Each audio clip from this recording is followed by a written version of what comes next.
L'histoire commence avec un homme menotté qui semble avoir été sévèrement battu et qui cherche une cigarette dans sa poche.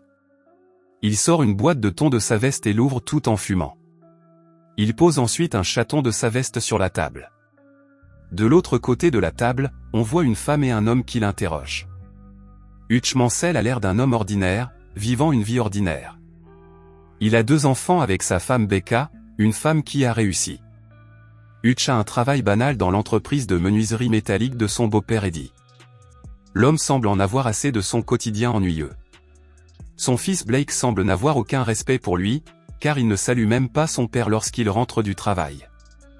Les choses ne semblent pas aller bien non plus entre le mari et la femme, puisqu'on voit un oreiller placé entre eux, les séparant du lit. Un chien du voisinage aboie et Hutch sort pour s'assurer que tout va bien. En descendant les escaliers, il entend un bruit d'intrusion dans sa maison. Hutch tente de passer un coup de fil, mais une femme arrive, exigeant de l'argent et pointant une arme sur Hutch, qui remarque un tatouage sur le poignet de la femme. Au moment où il lui demande son alliance, son fils Blake descend et confronte l'homme. L'intruse s'approche d'eux avec l'arme et Hutch semble prêt à la frapper avec un club de golf, mais il s'arrête et dit à Blake de laisser partir l'intruse. Il s'exécute et l'intrus lui donne un coup de poing au visage avant de s'enfuir. L'agression de Blake lui vaut un œil au beurre noir. Blake est en colère contre son père et s'enfuit encore plus loin. Lorsque la police arrive sur les lieux, Hutch s'en veut de ne pas s'être occupé de l'intrus. Toute la famille est déçue par lui et va se recoucher. Hutch dort en bas sur le canapé et sa fille Sammy le rejoint. C'est la seule personne de la famille qui s'entend bien avec lui. Elle lui dit qu'ils ont besoin d'un chat. Le lendemain, Blake demande à Hutch s'il peut l'interviewer pour un projet sur les vétérans. Becca dit à Blake de demander à son oncle qui était un vrai soldat. La famille quitte la maison pour commencer la journée et Sammy l'embrasse en partant. Le voisin dit à Hutch que si c'était lui, il frapperait les intrus, puis se vanterait de sa nouvelle voiture. L'ennui de la semaine de Hutch commence. Arrivé à l'usine, il est interrogé par son beau-frère Charlie qui lui reproche de ne pas avoir affronté les intrus. Charlie lui donne une arme et lui demande de veiller à la sécurité de sa sœur. Hutch prend l'arme et la garde dans une boîte à l'arrière du réfrigérateur. On voit ensuite Eddie aller voir Hutch pour discuter de son offre d'achat de l'entreprise. Il dit à Hutch qu'après une vie de dur labeur, il aimerait avoir une offre intéressante. Hutch répond qu'il veut juste quelque chose qui lui appartienne. Hutch ferme son bureau et contacte son frère Harry, présumé mort. Il parle à la radio et il lui dit qu'il s'est abstenu d'attaquer les intrus parce qu'ils étaient jeunes, effrayés et désespérés, ajoutant que leur arme n'était même pas chargée. Harry lui dit qu'il a bien fait et lui demande de ne pas faire de bêtises. Hutch va ensuite voir son père qui lui demande s'il se souvient de l'homme qu'il était autrefois. De retour à la maison, Hutch voit sa famille réunie autour de la table. Blake le salue à peine et Becca lui demande comment s'est passée sa journée. Sammy, quant à lui, semble avoir perdu le bracelet de son chaton, qui se trouvait dans le bol avec l'argent volé par les intrus. Hutch retourne voir son père, qui lui dit qu'il a intérêt à bien faire ce qu'il a à faire. Il emprunte l'ancien badge et le pistolet du FBI de son père pour retrouver les voleurs. Hutch se rend dans les salons de tatouage, leur montre le badge et l'un d'eux le taquine en disant que le badge a 20 ans. Il demande à Hutch qui il est vraiment, il répond qu'il est juste un homme à la recherche de quelqu'un et sort son sac, les mettant au défi de prendre son argent. Les gens voient le tatouage sur son poignet et changent d'attitude à son égard. Un homme demande comment il peut l'aider, Hutch montre le tatouage sur une photo et on lui donne l'adresse de la personne qui porte le même tatouage. Hutch se rend alors à l'adresse et entre dans l'appartement en pointant une arme sur le petit ami de la jeune fille. Il lui demande de rendre la montre et le bracelet de chat. L'enfant malade du couple se réveille à cause de leurs cris et Hutch s'en va. Dehors, il donne plusieurs coups de poing sur un mur, il est à la fois en colère et triste. Il monte dans le bus, un véhicule s'approche du bus et l'arrête. 5 voyous s'approchent de la porte fermée du bus, une fille est assise seule et la conductrice semble effrayée lorsqu'elle ouvre la porte. Les voyous entrent dans le bus et commencent à s'en prendre aux passagers, en essayant de les intimider. Hutch est assis tranquillement au dernier rang du bus. Alors que les voyous entourent la jeune fille, Hutch se lève et se précipite vers eux. Il demande au chauffeur de descendre du bus, puis referme la porte et retourne affronter les voyous. Hutch retire les balles de son arme sous le regard des garçons, les menace et il rit. Hutch, qui était déjà frustré et furieux, devient encore plus furieux et se déchaîne sur les voyous, les réduisant en bouillie. Lorsqu'il rentre chez lui, il voit sa femme assise dans l'obscurité. Elle lui demande où il était et il lui dit que cette nuit était comme au bon vieux temps. Alors que sa femme nettoie doucement ses blessures, il lui dit qu'elle semble distante et qu'il n'y a plus d'intimité dans leur mariage.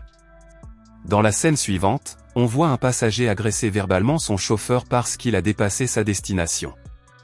Yulian Kuznetsov, un agent de la mafia, sort de la voiture et entre dans un club.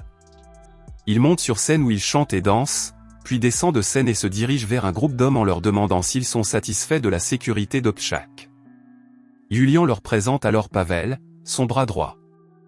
Le porte-parole du groupe dit à Yulian que ses danses et ses chants ne lui inspirent pas confiance en tant que gardien de leur argent. Cela ne plaît pas à Yulian, qui répond en tuant l'un des interlocuteurs, demandant si leur confiance a été rétablie. Yulian reçoit un appel téléphonique et, dans la scène suivante, nous le voyons au chevet de son frère. Le cerveau du garçon a été gravement endommagé. Yulian suppose que l'attaque est liée à Obchak. Un autre homme dans la chambre, gravement blessé, montre à Yulian une carte de métro qu'il a prise pendant la bagarre dans le bus. Le lendemain, Hutch a l'air d'aller mieux et semble heureux alors qu'il se prépare pour sa journée. Il informe son fils qu'il est fier de lui pour avoir tenu tête aux intrus. Hutch reçoit un appel téléphonique de son frère qui lui dit d'aller voir un homme connu sous le nom de Barbier, qui lui apprend que l'un des voyous qu'il a battu est le frère cadet de Yulian, un richissime baron du crime russe. Le Barbier dit à Hutch tout ce qu'il a besoin de savoir et ajoute que Yulian ne sait toujours pas qui est Hutch. Bien qu'il méprise son jeune frère, il a l'intention de le venger et lui dit que l'Obchak est une opération impliquant des millions de dollars en mouvement. Yulian est informé que le père de Hutch vit dans une maison de retraite et tente de retrouver sa trace. La secrétaire de Yulian fait chanter un homme du Pentagone pour qu'il recherche dans les archives des informations sur Hutch. Il s'avère que Hutch n'est personne. Hutch, quant à lui, semble heureux de préparer un repas pour sa famille et propose de partir tous ensemble en Italie. Il voit alors une voiture approcher et demande à tous les membres de la famille de se rendre immédiatement à la cave.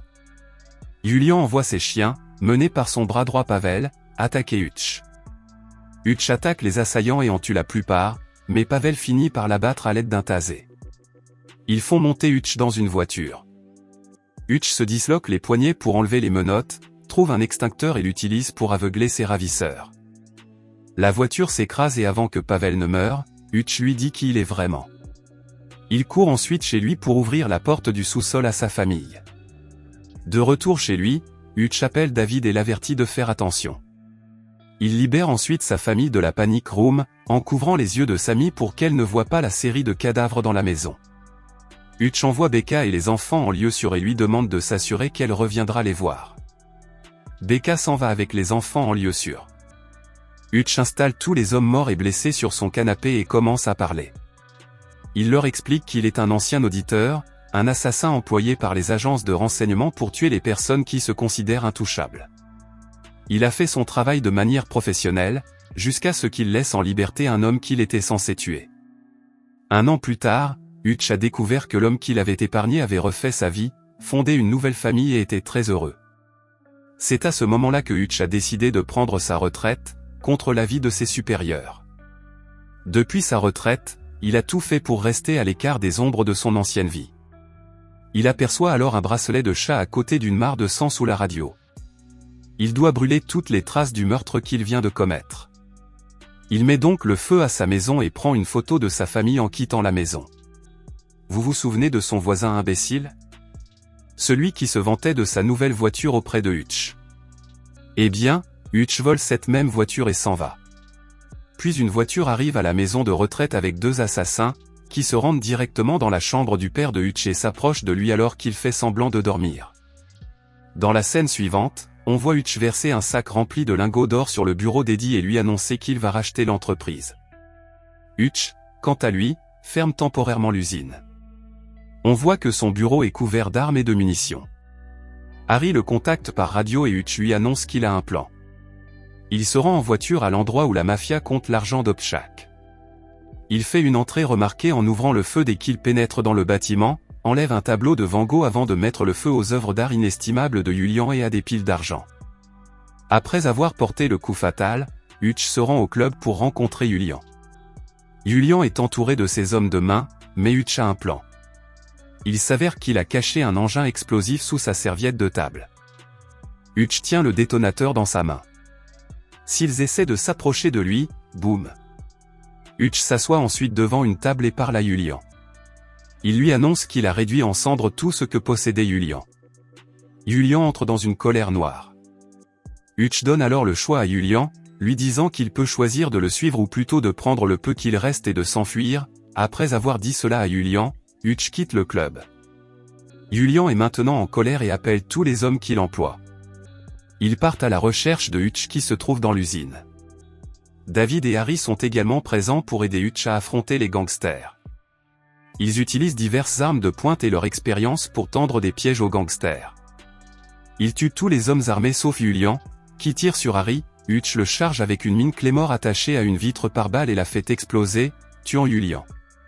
Hutch montre sa satisfaction à Harry et David, qui quittent les lieux à l'approche des voitures de police. Hutch laisse un message affectueux à Becca. Puis un chaton apparaît et il s'en va, emportant avec lui la photo d'un chaton enveloppé dans sa veste. Il est arrêté par la police. Nous revenons à la scène du début du film. Hutch est immédiatement relâché sans qu'aucune charge ne soit retenue contre lui. 3 mois plus tard, alors qu'il achète une nouvelle maison avec Becca, Hutch reçoit un appel téléphonique lui suggérant que ses services sont toujours requis. Dans une scène située au milieu du générique, on voit Harry et David se rendre dans un lieu inconnu à bord d'un camping-car rempli d'armes.